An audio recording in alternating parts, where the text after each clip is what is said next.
É uma carta que surge no contexto de um homem que está preso. Eu quero então lhe propor a que você abra a sua Bíblia na carta que Paulo escreve aos Efésios, no capítulo de número 4.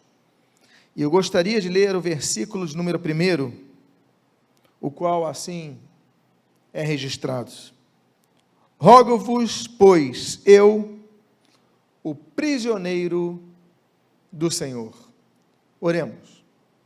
Pai amado, Deus bendito, lemos a tua santa e preciosa palavra e pedimos, Deus, que em nome de Jesus fales conosco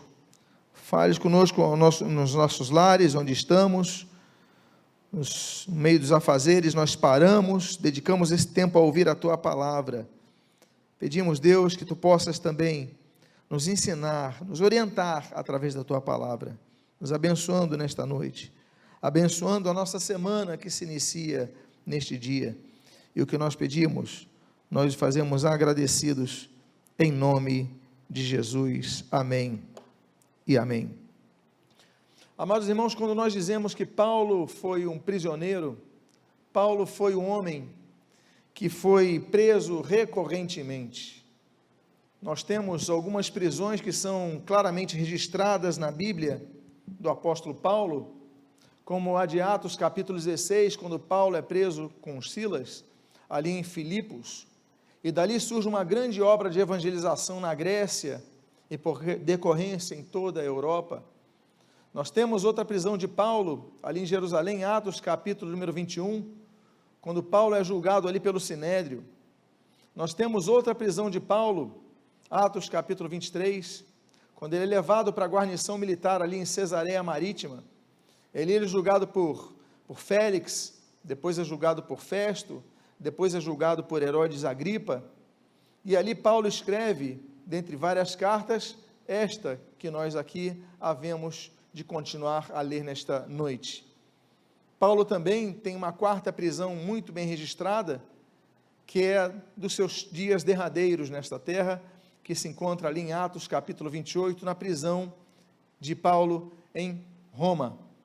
Dali, Paulo então é martirizado. Mas sobre essas prisões, Paulo foi preso outras vezes também. Ele foi limitado em suas ações, e nós temos, por exemplo, registros de Paulo, como esse de 2 Coríntios, capítulo 1, versículo 8 e 9, que nós vemos que Paulo chegou a ficar desesperado, temendo pela sua própria vida.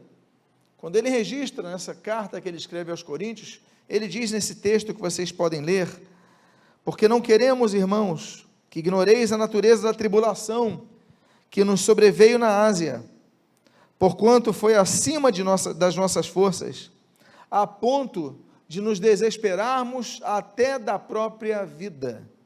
Contudo, já em nós mesmos tivemos a sentença de morte, para que não confiemos em nós, e sim no Deus que ressuscita os mortos. Então, numa das prisões, Paulo fala que temeu, ele já tinha uma sentença de morte, sabia, entendia que ia morrer, mas ele falou, mas nessa hora eu me agarro mais em Deus. Outra prisão de Paulo, nós vemos o quanto ele sofreu, na mesma carta que ele escreve aos Coríntios, na segunda carta aos Coríntios, no versículo 11 do capítulo 11, versículo 24 a 25, diz: em prisões, em açoites sem medida, em perigos de morte muitas vezes. Veja a quantidade de torturas que o apóstolo Paulo recebeu nesse registro aqui explicitado. 5 vezes recebi dos judeus uma quarentena de açoites menos um. Fui 3 vezes fustigado com varas, uma vez apedrejado. Olha, apedrejamento, fustigação, recebeu varas, provavelmente nas suas costas, no seu rosto, nas suas pernas, por 3 ocasiões distintas. E se você notar nesse texto, quando ele diz que ele recebeu 5 vezes uma quarentena menos um, por quê? Porque a tradição judaica não permitia que alguém recebesse 40 açoites. 40 era o limite que eles entendiam, na lógica deles, que alguém podia suportar. Então ele falou, não, nós vamos ser misericordiosos, não vamos chegar aos 40 açoites, vamos dar 40 menos 1, 39 açoites. E quando ele cita 5 vezes, nós podemos então estipular que ele recebeu 154 açoites. Eu fico imaginando as costas do apóstolo Paulo como eram marcadas. Eu fico imaginando as pernas do apóstolo Paulo como eram marcadas, tantas feridas. Nós temos algumas ilustrações do apóstolo Paulo, ali da época da igreja patrística, mas não temos um registro da sua época, mas eu fico imaginando o rosto dele, a testa, as bochechas, o pescoço dele, quantas marcas esse homem devia ter na sua face, de tantas chicotadas que esse homem levou, mas ainda assim ele foi fiel. De outros registros, por exemplo, nós temos que Paulo, por exemplo, e não sabemos, a Bíblia não estipula em quanto tempo isso aconteceu, mas lá em Éfeso, Paulo, onde ele morou, onde ele exerceu o grande ministério, ele também foi preso, a ponto dele ter sido lançado a feras, animais ferozes. O texto de 1 Coríntios capítulo 5, versículo 32, diz: se como homem lutei em Éfeso com feras, que me aproveita isso? O termo ali, feras, está ali, Teriomaquel, que vem de terion, que significa animal selvagem. Ou seja, Paulo, numa de suas prisões, ali em Éfeso, ele foi lançado aos animais selvagens. Eu não sei que animais eram esses, porque o termo terion, ele é bem abrangente, mas nós sabemos que Paulo conseguiu sobreviver. Não sabemos se eram cães famintos, não sabemos se eram lobos, sabemos que Paulo conseguiu sobreviver, mas ele foi lançado ali em Éfeso, onde ele morou, a animais selvagens.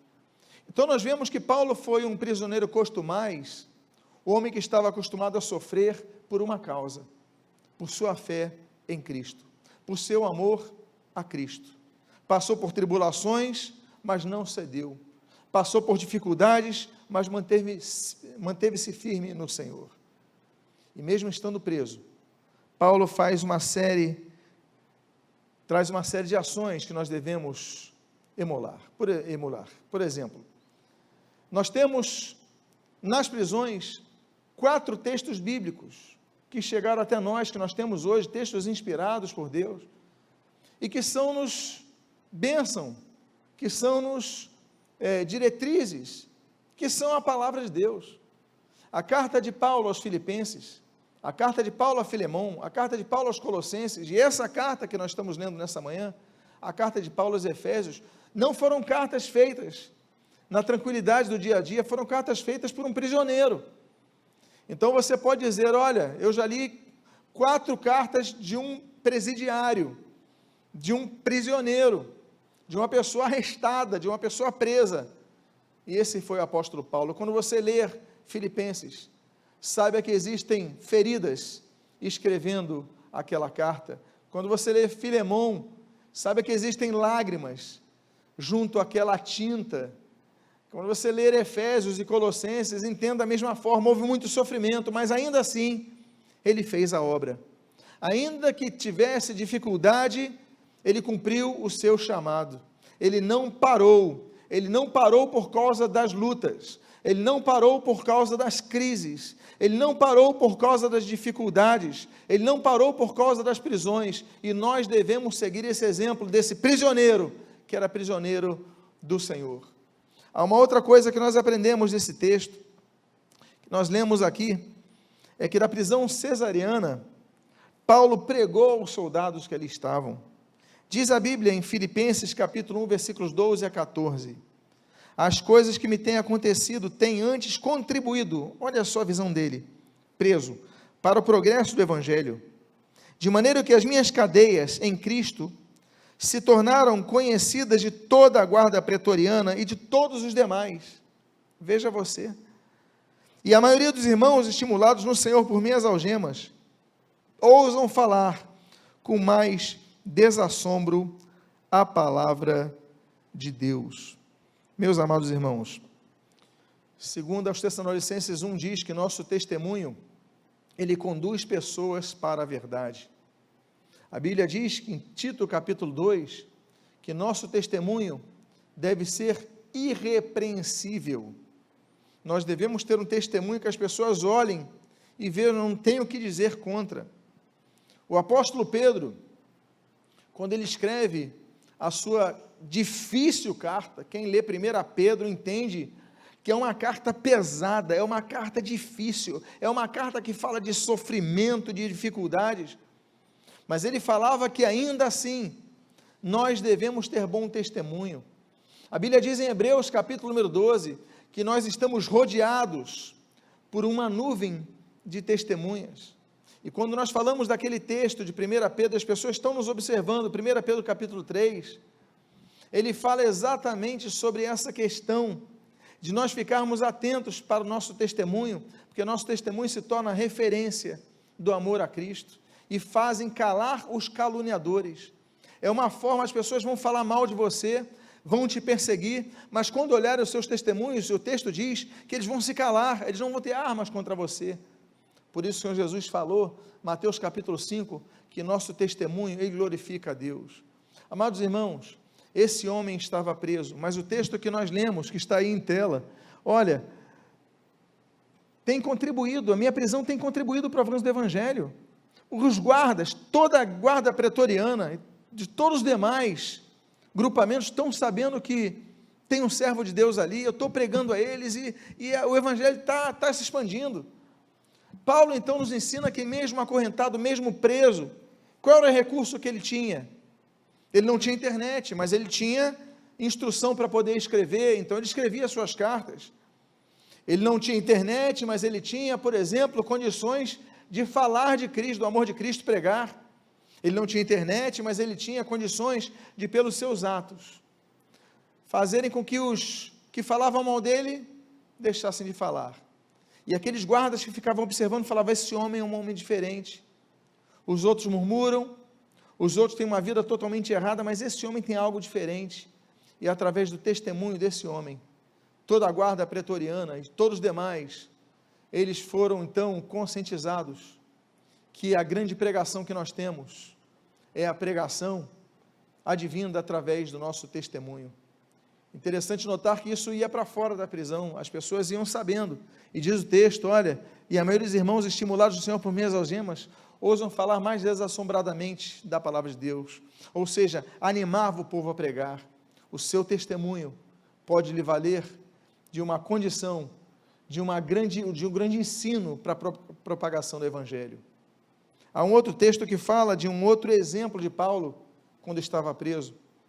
Atos capítulo 28, o derradeiro capítulo de Atos dos Apóstolos, versículos 16 a 17, no versículo 23 nós lemos, uma vez em Roma, foi permitido a Paulo morar por sua conta, tendo em sua companhia o soldado que o guardava.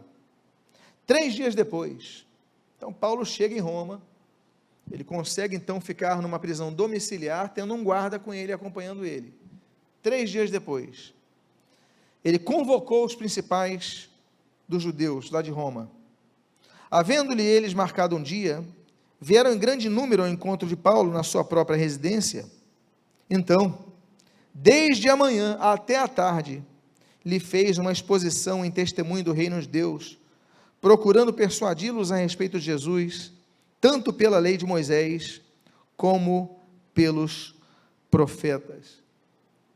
Esse homem, Paulo, é aquele que escreveu a sua última carta, e a sua última carta foi a segunda carta a Timóteo, lá no capítulo 2, ele diz, olha, prega, insta, quer oportuno ou não, prega a palavra de Deus, aproveite toda a oportunidade para pregar, são os últimos conselhos dele, mas nós vemos isso, nessa última fase da vida de Paulo, quando Paulo então está preso em Roma, ele fala, bom, eu não sei quando eu vou ser decapitado, eu não sei quando eu vou ser morto, eu não sei quando eu vou ser executado, então eu vou fazer o seguinte, eu estou perdendo tempo, já se passaram 3 dias, olha, chama toda a liderança judaica aqui de Roma, eles estão aguardando o Messias, eles têm as escrituras, chama todos eles, e a Bíblia diz que eles chegam então em grande número na prisão domiciliar de Paulo, e Paulo diz o texto que você leu, desde a manhã até a tarde, lhes fez uma exposição do testemunho do reino de Deus. Paulo aproveitou a oportunidade que estava preso para pregar, ele aproveitava o tempo que ele tinha para pregar, olha, eu não sei quando eu vou partir, então tem que pregar esses homens, e a Bíblia diz, olha, que ele procurava persuadir, é interessante notar, que o final do texto diz, a respeito de Jesus, tanto pela lei de Moisés, como pelos profetas. O judeu, ele não acredita nos evangelhos, ele não tem o Novo Testamento, só tem o Antigo Testamento. O que Paulo fez para ganhá-los? Paulo, como judeu que era, ele falou: eu vou pregar sobre o reino de Deus, eu vou pregar sobre Cristo com base na lei de Moisés e nos profetas. Ele usou de inteligência, ele buscou conhecimento na lei para ver tudo aquilo que indicava a vinda do Messias, e ele pregou aos líderes judaicos de Roma. Diz a Bíblia, desde a manhã até a tarde, ficou pregando o dia inteiro.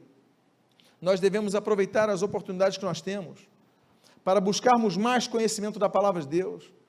Perdemos muito tempo com conhecimentos que não nos acrescentam em nada.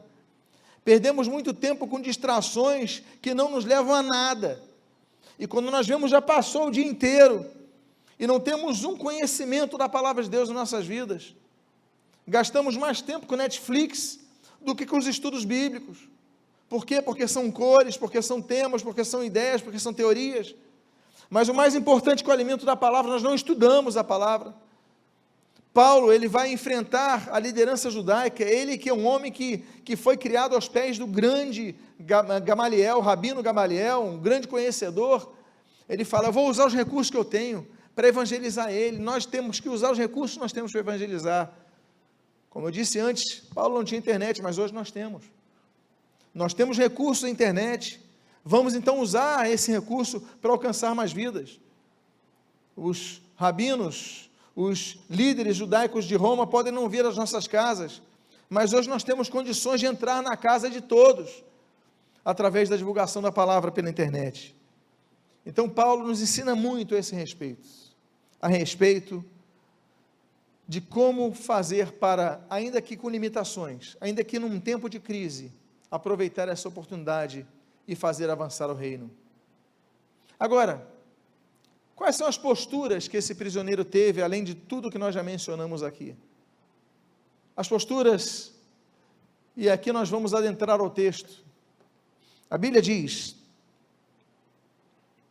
rogo-vos, pois, o texto que nós lemos.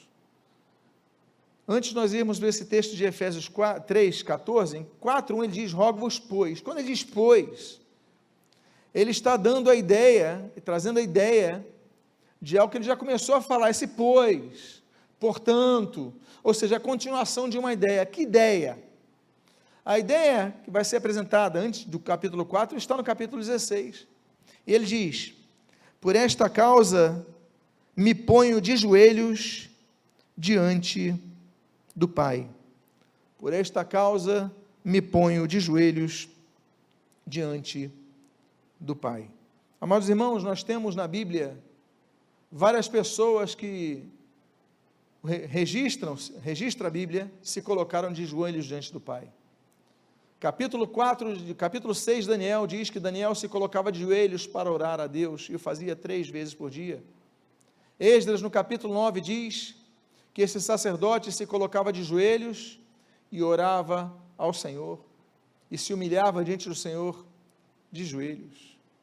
A Bíblia diz em 1 Reis, capítulo 18, que Elias se colocou de joelhos diante de Deus, postura de humilhação, postura de olha, não vou sair daqui, eu vou focar nesse local, nós vemos isso.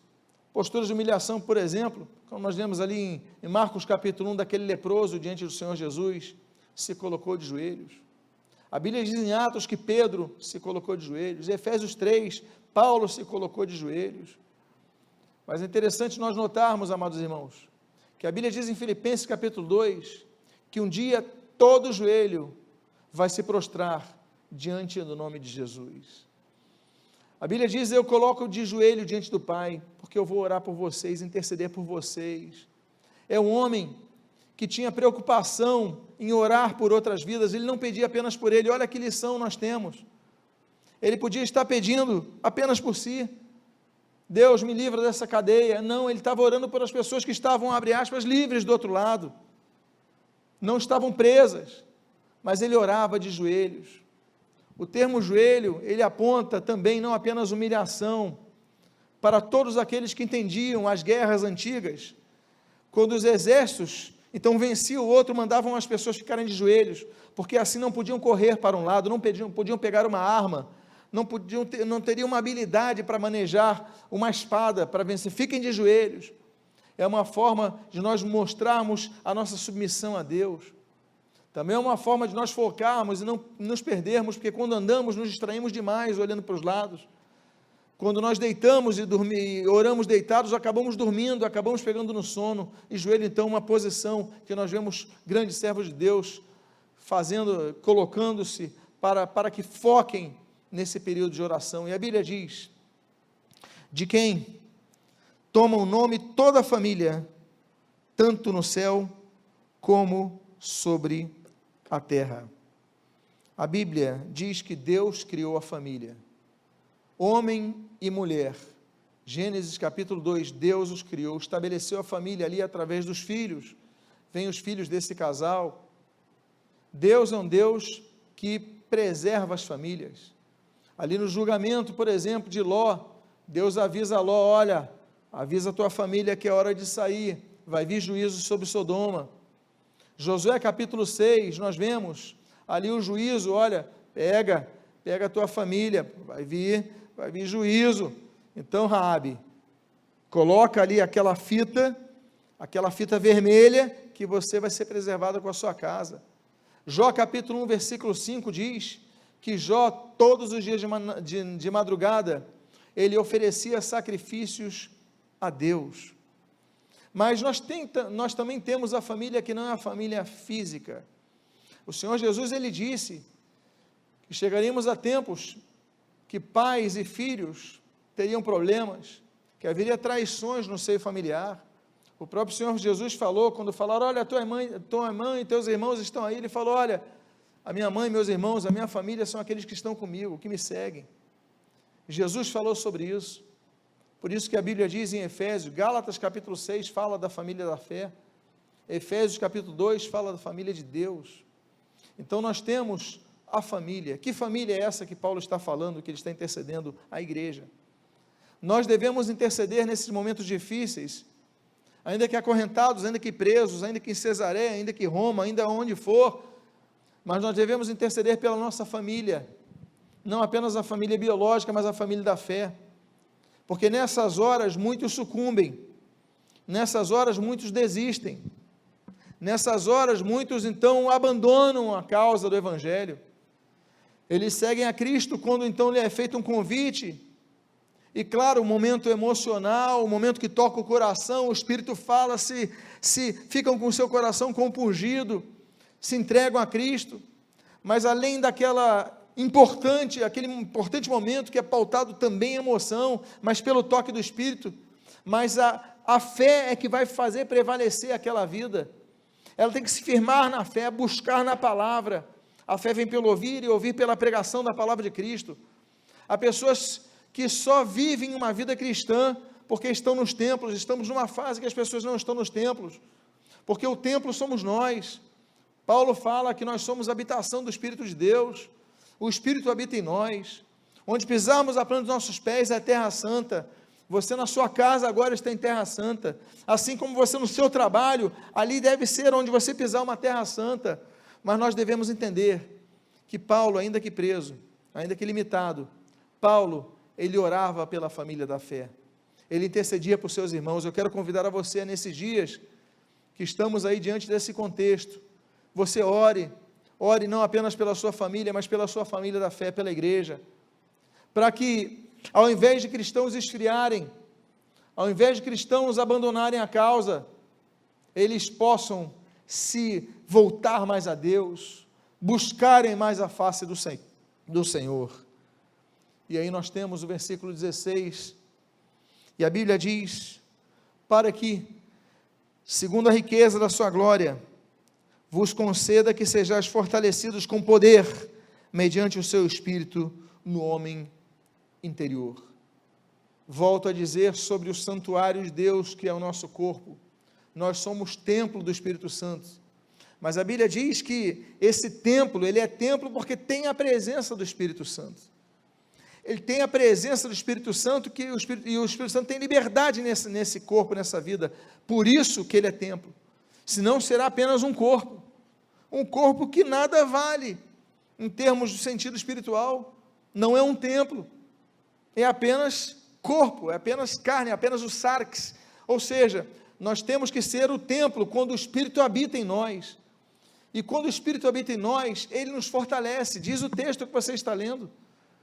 Então nesse momento, no momento de buscarmos a Deus, para fortalecermos a nossa fé, é como quando nós estamos cercados por pessoas, estamos cercados de pessoas no trabalho, na faculdade, no colégio, que não acreditam em Deus, que zombam de Deus, que não compreendem a Deus, que não buscam uma vida santa, relativizam o que é absoluto, dizem que não existe pecado, dizem que não existe inferno, dizem que não existe diabo, dizem que não existe, por quê? Porque não creem, não têm fé, são pessoas mortas, e o problema é que tem muita gente que dá mais ouvido a eles, dá mais tempo para ouvi-los, para assisti-los, para entender o que eles estão falando, mas não buscam a palavra de Deus, não buscam ouvir o que os profetas de Deus têm falado a respeito da palavra de Deus, não buscam o conhecimento da palavra, mas a Bíblia diz, olha, eu oro por vocês, para que vocês sejam fortalecidos com o poder da presença do Espírito Santo no seu homem interior, o Espírito está em vós, então não apague o Espírito, não diminua a voz do Espírito, não tape os seus ouvidos à voz do Espírito, aquele que tem ouvidos para ouvir, ouça o que o Espírito diz à igreja, como a Bíblia declara no livro de Apocalipse 2 e 3, nós devemos ouvir o que o Espírito diz, nós devemos estar atentos, então, a Bíblia diz, olha, para que vocês sejam fortalecidos com poder, mediante o seu Espírito. Quem escreveu isso? Um homem livre? Não, um homem acorrentado. O homem que estava preso, ele podia estar resmungando, ele falou, olha, eu estou orando para vocês, para que vocês se tornem cada vez mais fortes. Quantas coisas nós temos que aprender com esse presidiário. E a Bíblia diz, e assim, habite Cristo no vosso coração pela fé. Habite Cristo no vosso coração pela fé. A Bíblia diz em Abacuque 2,4 que o justo, ele viverá, não é pelo seu conhecimento bíblico. O justo viverá, não é pela quantidade de frequência na igreja. O justo viverá não é porque ele faz um seminário de teologia. O justo viverá não é pelos debates que ele fica na internet falando das suas teorias, se é arminiano, se é calvinista, se é o que for. O justo não viverá por isso. O justo viverá pela sua fé. Até porque a Bíblia diz de maneira clara em Hebreus capítulo 11, versículo 6, que sem fé é impossível agradar a Deus.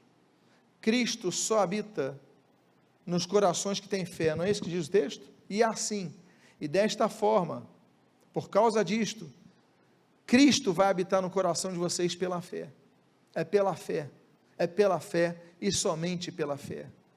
Amados irmãos, nós temos que crer, nós temos que acreditar, nós temos que ver, que a única força que nós temos para vencer o mundo, como diz ali, 1 João capítulo número 5, é a nossa fé, essa é a grande força que nós temos, é a fé em Cristo, é a fé pautada em Cristo, essa fé que destrói grilhões, e essa fé que nos faz nos defendermos dos ataques dos incrédulos.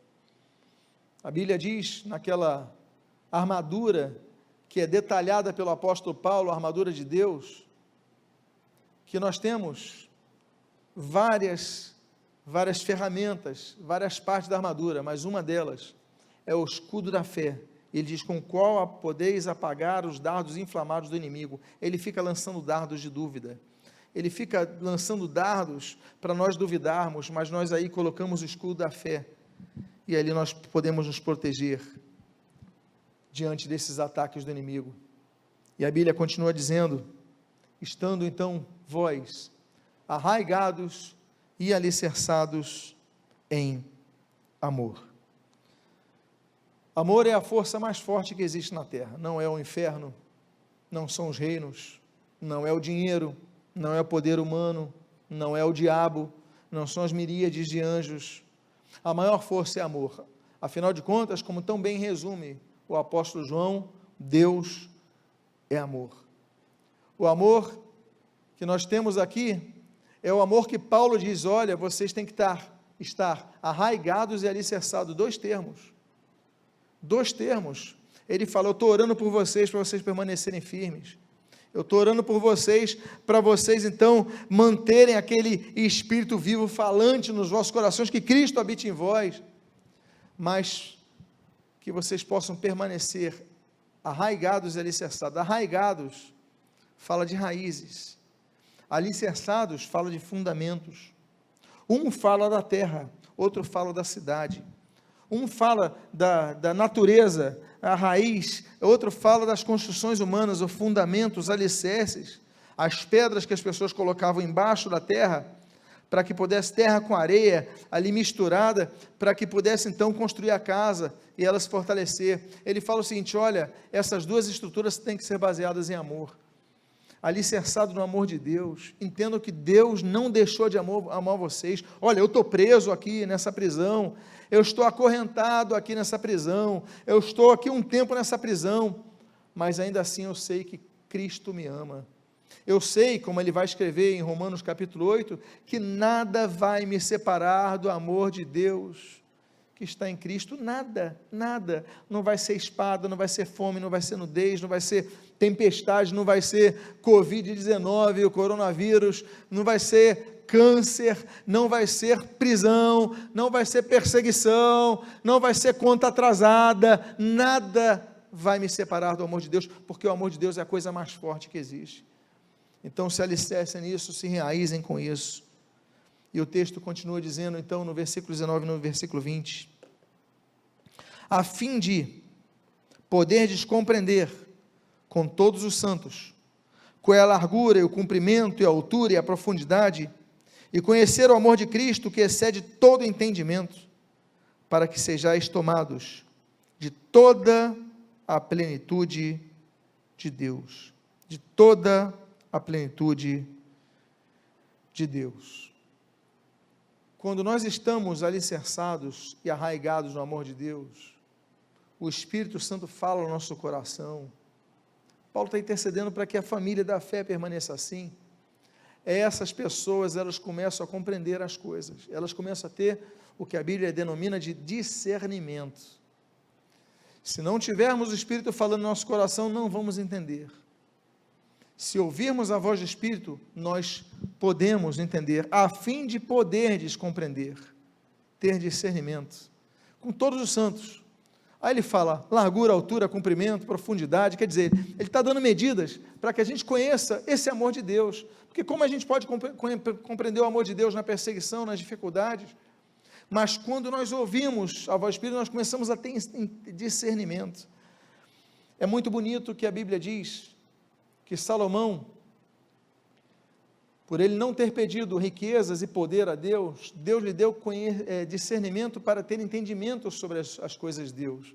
1 Reis capítulo número 3, Deus é um Deus que dá discernimento, é função, claro, de todos nós buscarmos discernimento. A Bíblia diz em Ezequiel 44, que os sacerdotes eles deviam ter discernimento entre o mal e o bom. Temos que buscar o discernimento.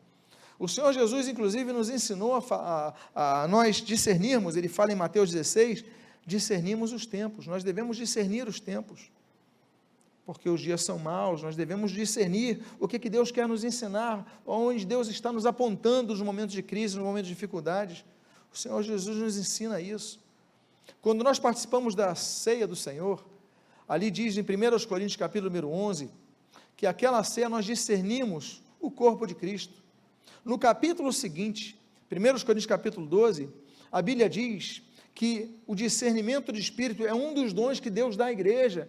Então aproveite esses dias, aproveite esse momento e peça: Deus me dá discernimento do teu espírito, para que eu possa entender as coisas. E Deus dá discernimento através de duas formas. Deus pode dar discernimento através, por exemplo, de um pedido, dá-me os dons. A Bíblia diz em 1 Coríntios capítulo 14, que nós devemos buscar os melhores dons, devemos buscar os dons, então é a função nossa.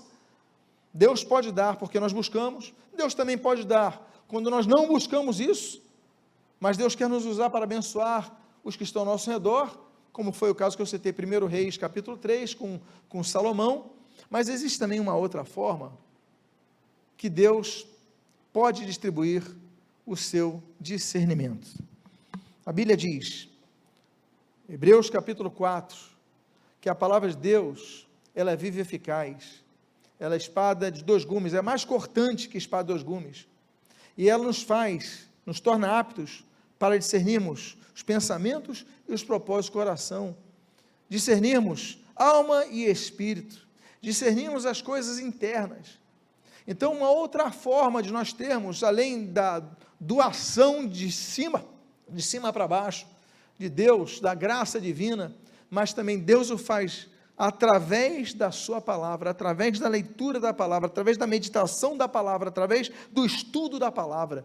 Então aproveite, peça, ore ao Senhor, leia a Bíblia, estude a Bíblia e peça a Deus, dá-me discernimento para eu poder diferenciar o que é alma, o que é espírito, o que é minha vontade, o que é a vontade de Deus, o que é uma sugestão diabólica, ou seja, essas questões espirituais se discernem espiritualmente. O homem natural não consegue discernir as coisas espirituais. A Bíblia diz que existem 3 tipos de homem na terra, 3 tipos de pessoas na terra. Existe o homem natural, existe o homem carnal e existe o homem espiritual. O homem natural não consegue discernir as coisas espirituais. O homem carnal é aquele, 1 Coríntios capítulo 3, versículo 1, que ele vive para a sua carnalidade, para satisfazer a sua carne, mas existe um terceiro tipo de homem, que é o homem espiritual. Ele busca as coisas de Deus, ele busca na palavra, ele busca na oração, ele busca nas suas ações. Então, quando nós compreendemos essa questão, Deus nos dá discernimento, nós passamos a ter o entendimento que vai além do nosso entendimento. A Bíblia diz, excede todo entendimento, ou seja, ultrapassa o entendimento, e aí nós somos tomados da plenitude de Deus. E a Bíblia diz no versículo 21, na sua primeira parte, ora, aquele que é poderoso para fazer infinitamente mais do que tudo que pedimos ou pensamos, conforme o seu poder que opera em nós. É poderoso para fazer infinitamente mais do que tudo que nós pedimos ou pensamos. Para Deus, não há impossíveis. Gênesis capítulo 18, vocês lembram que Sara se ri quando sabe que vai engravidar? Aí Deus fala, para mim não há nada impossível, Sara.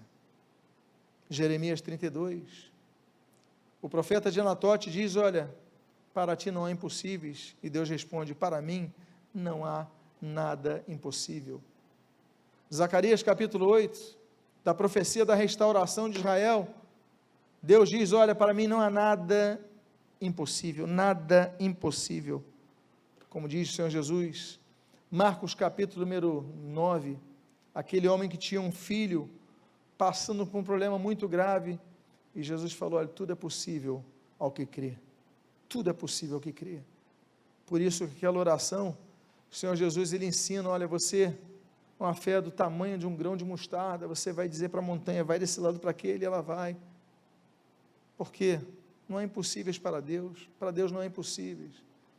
Então Deus pode mudar toda a situação, e mais, ir além do que nós pensamos, do que nós pedimos, porque às vezes nós pedimos coisas, e Deus nos vai oferecer muito mais do que nós pedimos, porque Deus sabe a nossa verdadeira necessidade. Há momentos em nossas vidas, que nós nem pedir, nós conseguimos pedir porque estamos fracos, nem orar nós conseguimos orar porque estamos desanimados.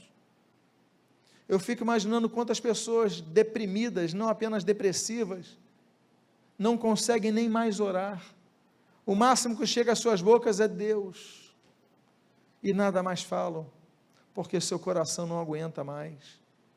Mas Deus, Ele pode nos dar muito mais do que nós pedimos, muito mais do que nós pensamos, porque muitas vezes o nosso pensamento, ele está muito limitado pelos nossos contextos, mas Ele tem o poder que opera em nós através do seu Espírito. Ele pode nos dar isso, ainda que você esteja em sua casa, diga um amém para isso agora. E a Bíblia diz então, a Ele, versículo 21, seja a glória na igreja e em Cristo Jesus, por todas as gerações, para todo o sempre. Amém. Meus amados irmãos, as nossas glórias, as nossas obras glorificam a Deus, como diz Josué, capítulo número 4. A Bíblia nos ensina a nos buscarmos fazer tudo para Deus. Aquele catecismo de Westminster, de 1647, ele tem 193 perguntas, mas a primeira delas é, olha, qual o fim supremo, principal do homem? E o fim supremo, principal do homem é glorificar a Deus e gozá-lo para sempre. O nosso fim é glorificarmos a Deus. O Senhor Jesus falou sobre isso, que em tudo que nós devemos fazer, nós devemos glorificar a Deus. A Bíblia diz em 1 Coríntios capítulo 10, olha, quer comamos, quer bebamos, quer façamos qualquer coisa, que tudo façamos para a glória de Deus. Por isso que Romanos capítulo 11 diz, olha, porque por Ele, por meio dEle e para Ele, são todas as coisas, a Ele glória para sempre. Meus amados irmãos, ainda que passemos por lutas, por dificuldades, ainda que passemos por crises, por necessidades, jamais deixe de glorificar a Deus, porque Ele nunca te abandonará. Essa mensagem, ela vai ser continuada no próximo domingo. Próximo domingo nós vamos continuar falando do pedido desse presidiário. Eu quero convidar a você a participar nesse mesmo horário, nesse mesmo site, essa mensagem.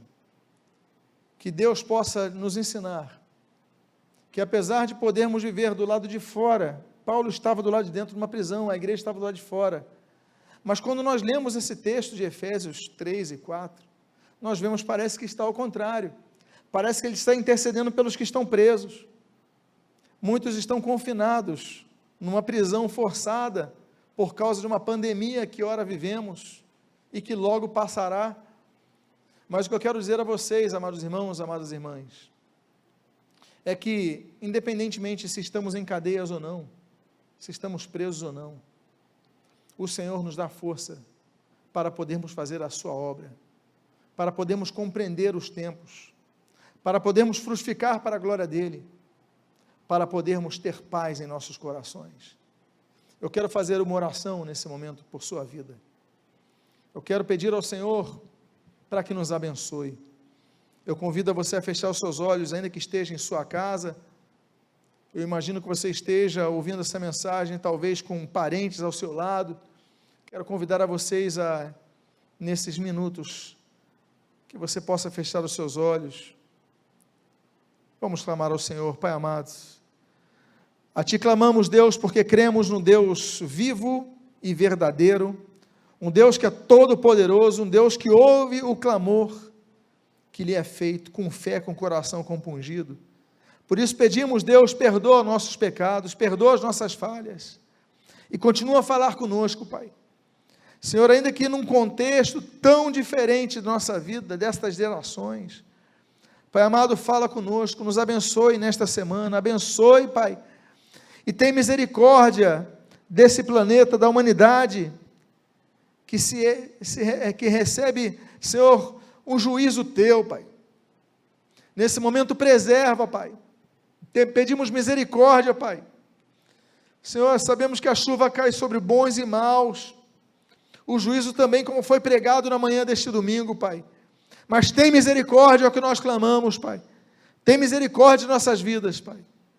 Poupa-nos, Pai, pedimos. Abençoa-nos. E que logo passemos disto. E a Tua igreja se encontre, Pai. Senhor, não é uma perseguição governamental que ora vivemos, Pai, mas ainda assim, como depois das perseguições imperiais, governamentais, a igreja sai ainda mais forte. Abençoa as nossas vidas. E o que nós pedimos,